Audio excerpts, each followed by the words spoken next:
Hey, I've got a question for you today on Daily Hope. Have you ever had a situation in your life where you clearly knew this is what God's will is, it's what God wants, but what you want is something different? And two things can happen, at least two in that situation. One, we can surrender to God's will and say, I'm just going to abandon what I want. Or we can say, God, I'm just choosing my way, forget your way.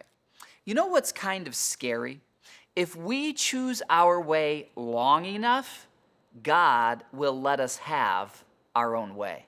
That's a scary thing. It's like a kid who wants to go play on a busy street and run between the cars. God's way is always to protect us from our way. In the book of Romans, chapter 1, it says of humanity that as people continually were exposed to the truth of God and turned away, that God finally, quote, gave them over to their own lusts or desires. In other words, if you say long enough, God, I don't want you, He'll eventually let you go your own way. That's exactly what happened with the nation of Israel.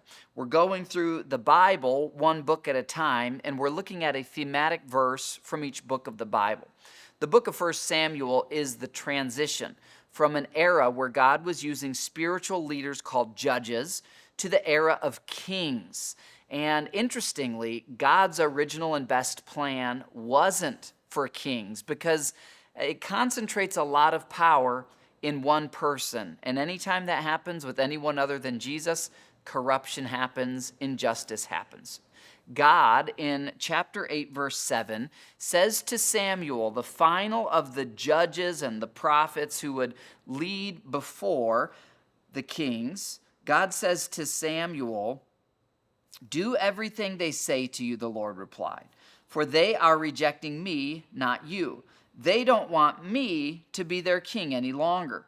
And then God says this to this final prophet from the era of Judges, quote, "Do as they ask." In other words, give them their way, but solemnly warn them about the way a king will rule over them. So God, even when we choose to go our own way, lovingly says, I'm telling you, it's not going to end well for you.